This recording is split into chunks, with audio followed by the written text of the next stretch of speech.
Hello नमस्कार साथियों, आप सभी का स्वागत है आपके अपने परिवार EP91 में। दोस्तों, जैसा कि आपको पता भी है, एग्जाम आपके लगातार नज़दीक हैं और हम लोग आपके एग्जाम को देखते हुए सारी चीज़ें एकदम बिल्कुल सही तरीके से क्लासेस आपको पूरी तरीके से स्टार्ट हो चुकी हैं। तो जल्दी से जल्दी विद्यार्थी सारे जुड़ जाएंगे और आज हम लोग इस टाइम पे क्या कर रहे होंगे, अपने सिलेबस हिंदी को कंप्लीट कर रहे होंगे। पहले हम इन सारी चीज़ों को एकदम एक अच्छे माध्यम से हिंदी को पूरे सिलेबस को एक तरफ से थ्योरेटिकल रूप से पढ़ेंगे। उसके बाद में प्रैक्टिस भी सारी चीज़ों की करवाई जाएगी आपको। तो चलिए स्टार्ट करते हैं। ज़्यादा से ज़्यादा शेयर कर दीजिएगा और करते हैं। सबसे पहले देखेंगे कि हिंदी में अपने को क्या क्या पढ़ना है, क्या क्या इस एग्जाम के तहत हमारे लिए मोस्ट इम्पोर्टेंट रहा है और क्या इन सारी चीज़ों को पढ़ना रहेगा हमारे लिए। तो देखेंगे, एक बार सिलेबस पे नजर डालते हैं, उसके बाद में सारी चीज़ें एकदम एक अच्छे माध्यम से तौर पे देखते रहेंगे। तो देखेंगे सिलेबस में हम लोग क्या देख रहे होंगे। तो सिलेबस हम चीज़ों को देखेंगे जिसमें हमारे पास में रहेंगी, जिसमें हमारे पास में सबसे पहले आती है हिंदी वर्णमाला। वर्णमाला के साथ में तद्भव तत्सम आपको पढ़ना पड़ेगा। पर्यायवाची शब्द, विलोम, क्रिया और काल वाच्य, ये शब्दावली के कुछ टॉपिक रहेंगे। इसके साथ में हम लोग पढ़ रहे होंगे अव्यय को। इसके साथ में हम लोग उपसर्ग पढ़ेंगे। इसके बाद प्रत्यय, संधि, समास, विराम चिन्ह और मुहावरे और लोकोक्तियां। और इसके साथ में ये रस वाला टॉपिक, ये भी हम लोग पढ़ रहे होंगे एक अच्छे तरीके से। और इसके बाद में हम लोग अगर देखें तो छंद हो गया आपका, अलंकार, अनेकार्थी शब्द, वाक्यांशों के स्थान पर एक शब्द, समरूपी भिन्नार्थक शब्द। समरूपी मतलब दिखेंगे समान, अर्थ अलग अलग होगा, कुछ इस तरीके से वाले शब्द है ना। अशुद्ध वाक्यों को शुद्ध करना। और इसके साथ में लिंग है ना, पुल्लिंग और स्त्रीलिंग। और इसके आगे हम लोग पढ़ रहे होंगे वचन। वचन लिंग तो बता ही दिया है, कारक, सर्वनाम, विशेषण। तो ये जो टॉपिक रहेंगे, ये टॉपिक हमारे रहने वाले हैं हिंदी के सिलेबस में। तो इन सारी चीजों को हम लोग सिलेबस में पढ़ेंगे। बेसिकली आज अगर देखा जाए तो आज हमारी हिंदी का पहली क्लास है और इन सारी चीजों को हम लोग आगे से स्टार्ट कर रहे होंगे। तो देखेंगे यहाँ से फिर हम लोग, तो हिंदी में आज हम लोग बेसिक चीजें हैं तो स्टार्ट करेंगे। और हेडिंग बनाइएगा परिचय। हेडिंग बड़ी होनी चाहिए आपकी, परिचय। तो आज हम लोग देखेंगे परिचय, हिंदी भाषा का परिचय। और इन सारी चीजों किस तरीके से स्टार्टिंग करेंगे तो वो सारी चीजें समझेंगे यहाँ पे। देखो, अगर हिंदी भाषा की अगर परिचय की बात करें, यहाँ पे अगर हिंदी को हिंदी भाषा को ना लेकर मैं केवल और केवल शब्द देखूं तो शब्द मैं बोलूंगा केवल भाषा। भाषा, भाषा शब्द। यहाँ पे हिंदी भी भाषा हो सकती है अपनी। हिंदी के साथ में इंग्लिश, फारसी, आपके जो भी लैंग्वेज होती है, जो भी भाषा होगी, उन सभी भाषाओं के एक तरीके से परिचय की बात कर रहा हूं किस तरीके से। तो भाषा है क्या, ये भाषा क्या है, किसे कहते हैं भाषा, किस तरीके से बना भाषा शब्द अपना। तो जो भाषा शब्द है, ये भाषा शब्द भाष धातु से मिलकर बनता है। किससे? भाष धातु से मिलकर बनता है। भाष धातु से, भाष धातु से मिलकर बनता है, मिलकर बनता है। अब ये जो भाष धातु है, धातु क्या है ये धातु क्या है, किसे कहते हैं धातु ये? तो ये जो धातु होती है, धातु कहा जाता है क्रिया का मूल रूप। क्रिया का जो मूल रूप होगा वह कहलाता है क्या? धातु कहलाता है। तो हम यहाँ पे लिख देंगे क्रिया के मूल रूप को क्या कहते हैं? धातु कहा जाता है। हालांकि क्रिया का जब टॉपिक पढ़ रहे होंगे तब इन सारी चीजों को एक अच्छी तरीके से समझेंगे। तो यहाँ पे हम लिखेंगे क्रिया का मूल रूप क्या कहलाता है? धातु कहलाता है। क्रिया का मूल रूप, क्रिया का मूल रूप क्या कहलाएगा? धातु कहलाता है। तो भाषा शब्द किस धातु से मिलकर बनता है? तो पूछा जाएगा भाषा शब्द से मिलकर बनता है। तो इन सारी चीजें यहां तक होती हैं भाषा के बारे में। ठीक, इसके आगे अगर देखें कि अगर कहें कि भाषा है क्या, परिभाषा क्या हो जाएगी भाषा की, कैसे डिफाइन करेंगे कि भाषा क्या है? अगर हम डिफाइन करने को बोले तो यहां पे हम लिख सकते हैं भाषा, भाषा एक माध्यम है। भाषा एक माध्यम है। भाषा एक माध्यम है या साधन है, दोनों चीजें कह सकते हैं। अगर माध्यम लिख रहे हो तब भी ठीक है, और माध्यम के साथ में बोल दो साधन है तो भी ठीक है। भाषा एक माध्यम है, साधन है। ठीक, ये माध्यम है, किसका माध्यम है भाषा, किस चीज का साधन है ये भाषा? विचारों का।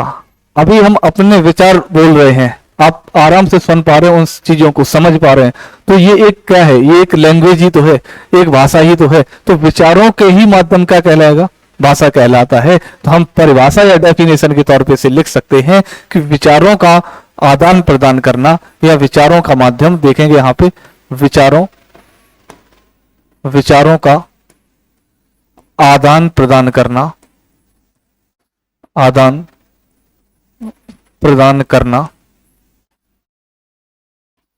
आदान प्रदान करना क्या कहलाता है, भाषा कहलाता है, भाषा कहलाता है,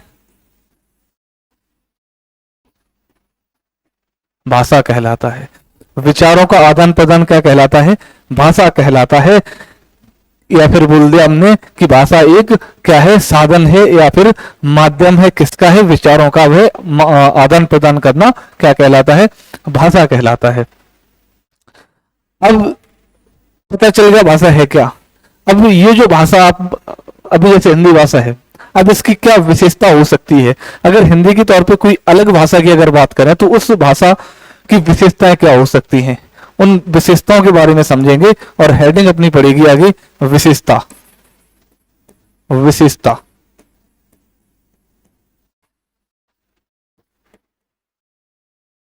विशेषताएं देखें, है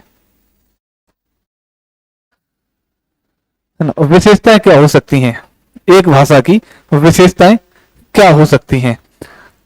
अब कोई भी अगर ये भाषा की अगर मैं बात करूं तो सबसे पहले आपके अंदर क्या होनी चाहिए, उस भाषा को सीखने के लिए नहीं, अगर विशेषताओं की अगर बात करूं कि अगर इस भाषा की जो विशेषताएं अगर देखी जाए तो हमारे लिए जो भाषा बन जाएगी वो एक कैसी सामाजिक प्रक्रिया है। कैसी प्रक्रिया, सामाजिक, सामाजिक प्रक्रिया है भाषा। कैसी प्रक्रिया, सामाजिक प्रक्रिया है। सामाजिक प्रक्रिया का मतलब क्या हो गया कि ये जो भाषा है, कोई भी भाषा हो तो वह भाषा कैसी है, सामाजिक है। समाज में रहकर ही हम उन सारी चीजों को समझ सकते हैं या फिर सीख सकते हैं। सामाजिक, सामाजिक प्रक्रिया। दूसरी अगर मैं विशेषता की बात करता हूं तो दूसरी विशेषता यहां पे बन जाएगी कि भाषा कैसी है, परिवर्तनशील है। कैसी है, परिवर्तनशील है। परिवर्तनशील है भाषा। भाषा किस तरीके की है, भाषा हमारी बन जाएगी कैसी, ये एक परिवर्तनशील है, परिवर्तित होती रहती है। हमारे यहाँ पे कुछ अलग तरीके से भाषा बोली जाएगी, आपके यहाँ कुछ अलग तरीके से भाषा, मतलब भाषा जो अपनी बन जाएगी परिवर्तनशील है, सामाजिक है, समाज में रहकर हम इसे सीख सकते हैं। अगली मैं विशेषता की अगर बात करूं तो आगे हमारी विशेषता कैसी बन जाएगी कि जो भाषा है ना वो भाषा अनुकरणीय है। कैसी है, अनुकरणीय है भाषा है, अनुकरणीय है, अनुकरणीय है। अनुकरण के द्वारा इसे हम सीख सकते हैं। अनुकरण का मतलब होता है दोहराना किसी चीज का, किसी चीज का बार बार उसी चीज को बोलना है ना, या फिर बोल दे यहाँ पे दोहराना, दोहराना, अनुकरण करना। ठीक। एक और विशेषता यहाँ पे बन जाती है इसकी कि यह जो भाषा आपकी रहेगी ना, यह जो विशेषता इसकी और एक बनेगी कि यह अर्जित है। यह कैसी है, अर्जित है लेकिन जन्मजात नहीं है। कैसी, जन्मजात नहीं है। ये एक विशेषता और यहाँ पे आपको ध्यान रखना पड़ेगा, जन्मजात नहीं है, जन्मजात नहीं है ना। देखो, अर्जित है भाषा लेकिन जन्मजात नहीं है। अब अर्जित है इसका मतलब क्या है, अर्जित मतलब अर्जन करना, जन्मजात नहीं है मतलब जन्म से, जैसे जन्म हुआ और तुरंत ही हम हिंदी सीख गए, ऐसा भी संभव नहीं है। बाद में धीरे धीरे सीखे हैं, अर्जित हुई है बाद में, है ना।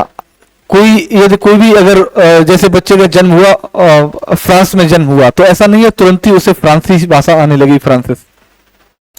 इंडिया में है तो ऐसा नहीं है कि मतलब उसे हिंदी वाली आने लगेगी तुरंत। वह धीरे धीरे चीजों को सीखेगा, समाज में रहेगा, उसके बाद में वह उस भाषा को सीखेगा जो उसके समाज में वह भाषा भूली जा रही होगी। तो वह अर्जित करता है, लेकिन जन्मजात नहीं है। इसका कारण यही है कि वह जो भाषा रहेगी अपनी जन्म से उत्पन्न नहीं होती है, धीरे धीरे वह अर्जित करता है उस भाषा को। तो ये भी एक भाषा की विशेषता हो जाती है। ठीक है, तो इसके आगे अब हम देखेंगे। हमने यहाँ पे देख लिया है विशेषताएं, अब आगे देखेंगे। अब विशेषताएं हो गई हैं, भाषा है क्या, उन सारी चीजों को समझ चुके। तो अब इसके बाद में हमें देखना पड़ेगा कि अब जो भाषा है उस भाषा को हम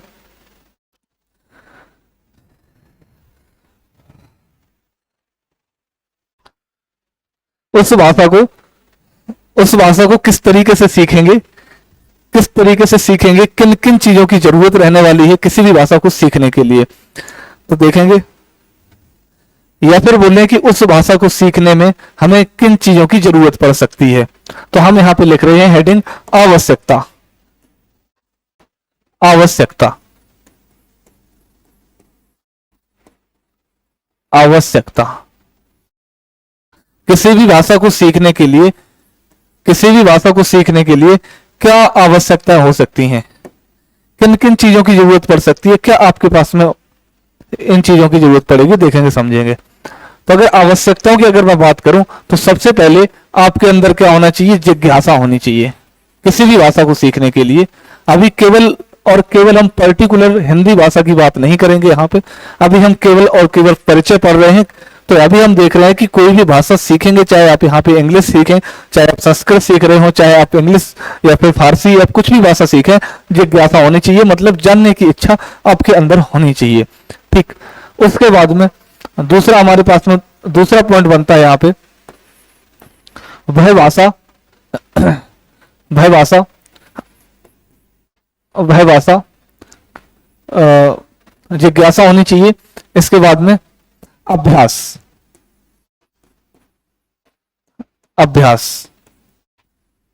और हम क्या कर सकते हैं उसमें, क्या करें कि उसका अभ्यास भी हम उस भाषा का कर सकते हैं, क्योंकि अभ्यास इसका बहुत जरूरी है। चाहे वहां पे कोई भी भाषा सीख रहे हो या फिर कोई भी चीज सीख रहे हो, तो प्रैक्टिस उसकी बहुत ज्यादा होना जरूरी भी है। तो प्रैक्टिस भी करनी पड़ेगी, इस चीज की भी जरूरत पड़ती है वहां पे।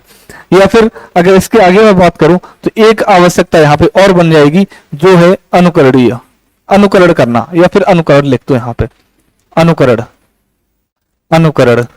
उस भाषा को बार बार दोहराना करना पड़ेगा, दोहरान करना पड़ेगा, रिवीजन करना पड़ेगा, प्रैक्टिस करनी पड़ेगी, जानने की इच्छा रखनी चाहिए, तभी वह भाषा आप सीख सकते हैं। जब अभी आप कोई भी सब्जेक्ट पढ़ रहे हैं, अभी आप अगर हिंदी, जैसे अभी हिंदी मान लिया पढ़ रहे हैं, तो हिंदी कैसे सीखेंगे, जिज्ञासा आपके अंदर लालायत होना चाहिए आपको कि हाँ आज ये टॉपिक पढ़ाया जाएगा।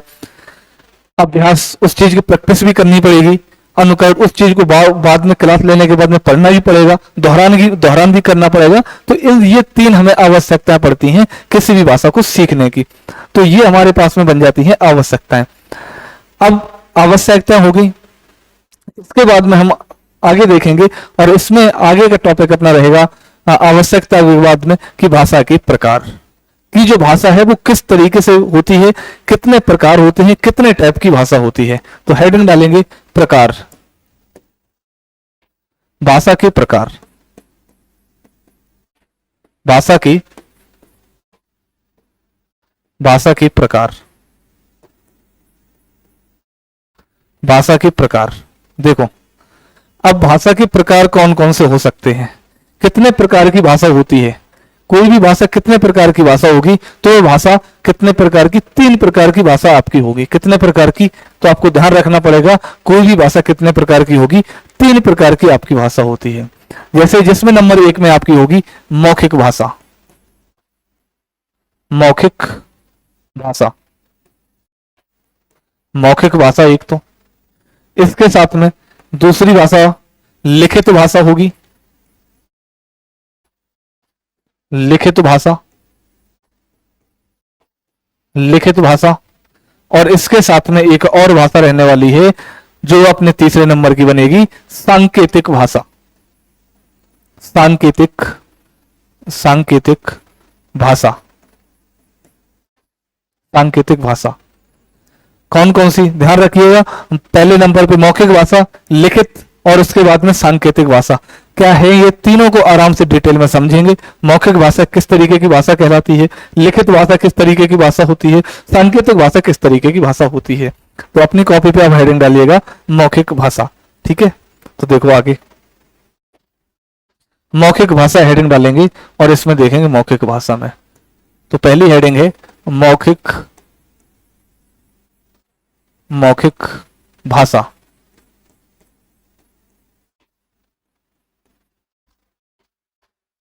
मौखिक भाषा, समझिए मौखिक भाषा क्या है।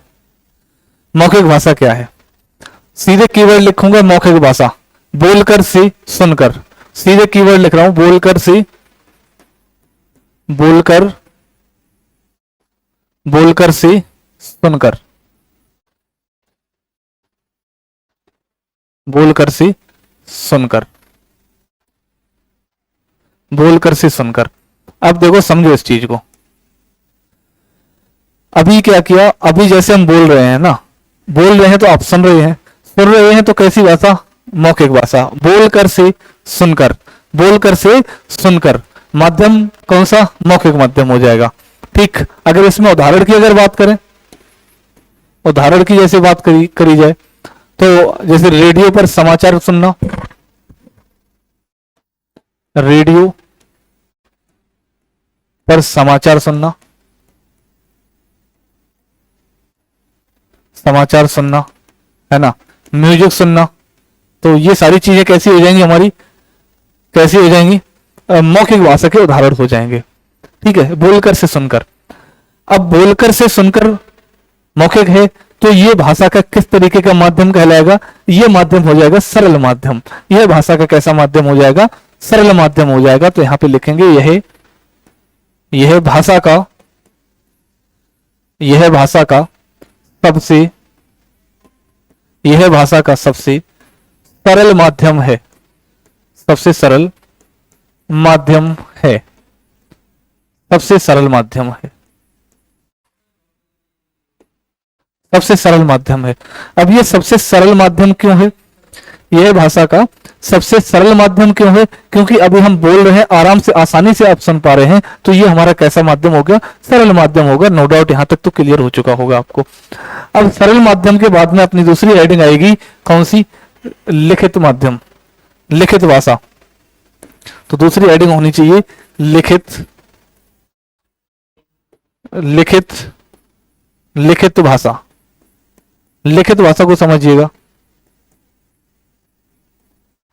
लिखित भाषा।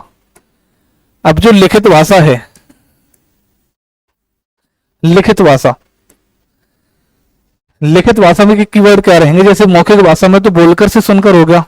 अब लिखित भाषा जो आपकी बनेगी इसमें क्या होगा, इसमें क्या होगा, लिखकर से पढ़कर, लिखकर से पढ़कर,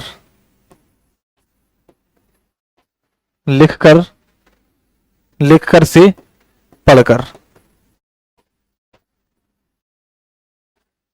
तो लिखकर से पढ़कर यहां पे बन जाएगी, लिखकर से पढ़कर। मतलब जो चीजें लिखी हुई हैं और वो चीजें पढ़ रहे हैं आप, तो वह कौन सी माध्यम हो गया, लिखित माध्यम हो गया, लिखित भाषा होगी। जो भी चीजें अभी बोर्ड पे लिखी हुई हैं उस चीजों को अगर पढ़ पा रहे हैं तो फिर कैसी तो फिर कैसा माध्यम हो जाएगा, तो फिर सरल माध्यम हो जाएगा। जैसे अभी मौखिक भाषा में था सरल माध्यम है। अगर जो चीज बोर्ड पे लिखी हुई नहीं है, लिखी है, अगर उन चीजों को आप नहीं पढ़ पा रहे हैं तो वह कैसी चीज आपके लिए है, तो फिर आपके लिए कठिन चीज हो जाएगी। अगर कठिन हो गई तो फिर वह कैसा माध्यम हो गया, कठिन माध्यम होगा।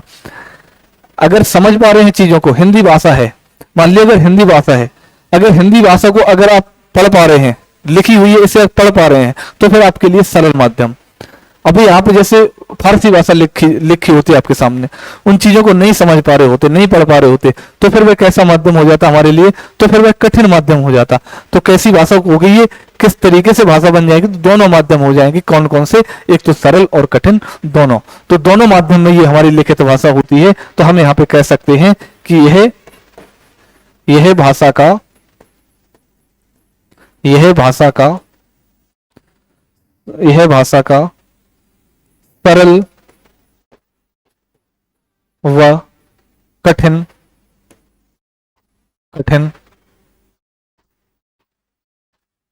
यह भाषा का सरल व कठिन दोनों माध्यम है, दोनों दोनों माध्यम है, दोनों माध्यम है। अगर इसमें एग्जाम्पल उदाहरण की बात करें तो उदाहरण तो आप समझ ही चुके होंगे, जैसे पुस्तकें होती हैं आपकी, है ना, उपन्यास हो गए, पत्र पत्रिकाएं होंगी, वो सारी कैसे हो जाएंगी, वो हमारी लिखित भाषा के उदाहरण हो जाएंगे। तो चाहो तो आप लोग यहाँ पे लिख भी सकते हो उदाहरण के तौर पे, उदाहरण के तौर पे जैसे लिख दूं मैं, पत्र हो गए आपके, है ना, पत्र पत्रिकाएं हो गई, पत्र पत्रिकाएं, पत्र पत्रिकाएं, समाचार पत्र हो गए आपके, समाचार पत्र हो गए, ठीक, न्यूज़पेपर।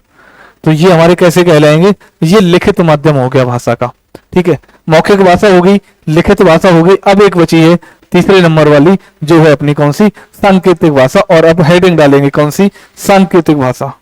तो हेडिंग डालनी चाहिए अब सांकेतिक भाषा,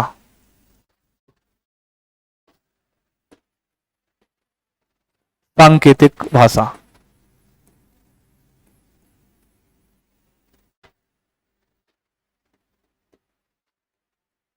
सांकेतिक भाषा। सांकेतिक भाषा कौन सी है, किसे कहते हैं सांकेतिक भाषा। मौखिक समझ में आ गई, बोलकर से सुनकर है, बोल रहे हैं सुन रहे हैं तो मौखिक भाषा है। लिखित भाषा लिखी हुई पढ़ लेंगे, लिखित भाषा हो जाएगी, नहीं पढ़ पाएंगे तो कठिन माध्यम हो जाएगा, मतलब सरल और कठिन लिखित में दोनों ही हो गया। सांकेतिक की अगर बात करें, सांकेतिक भाषा क्या है, तो इसमें इसमें क्या होगा, इसमें कीवर्ड अगर सीधे बोलें तो इसमें माध्यम कैसा रहेगा, संकेतों के द्वारा।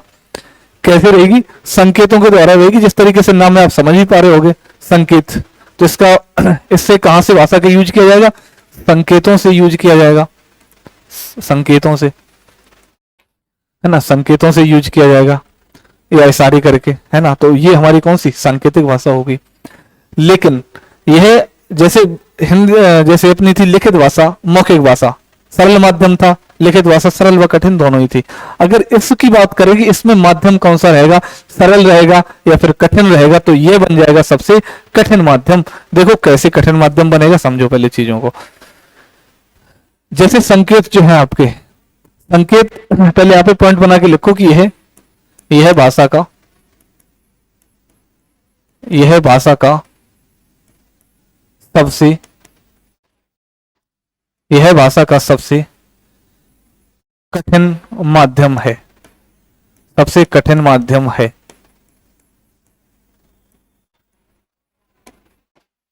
सबसे कठिन माध्यम है, क्यों है लिखो यहां पे, क्योंकि क्योंकि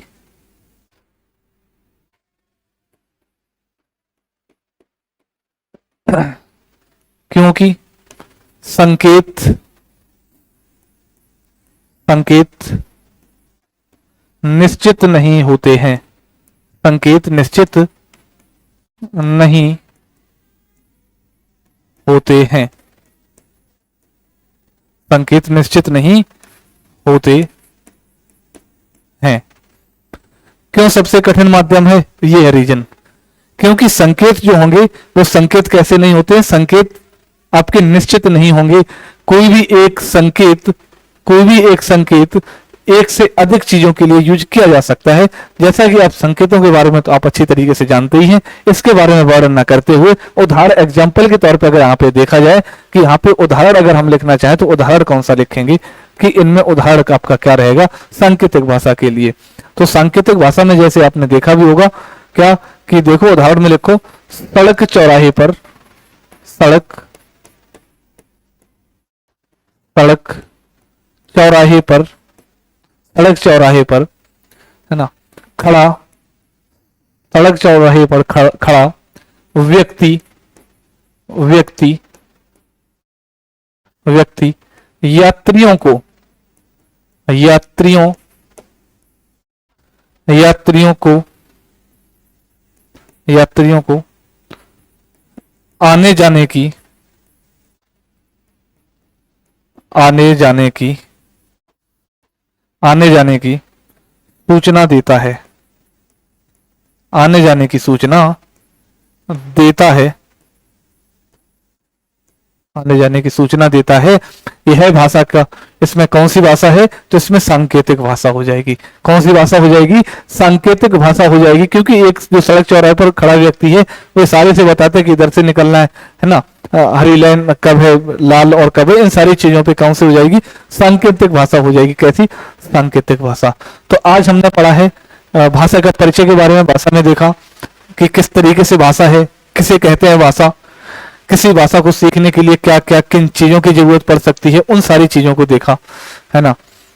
लेकिन एक चीज यहाँ पे जो छोटी है वो अब हेडिंग डालेंगे वहां पे कि वह भाषा जो बीच में रही थी, एक पॉइंट छूटा भी यहाँ पे, कि उसको सीखने का क्रम क्या रहेगा, किसी भी भाषा को हम कैसे सीख सकते हैं, उसका सीखने का क्रम क्या रहेगा। तो उन सारी चीजों को भी एक बार देख लेंगे सही से। तो आगे हेडिंग डालिएगा भाषा को सीखने का क्रम।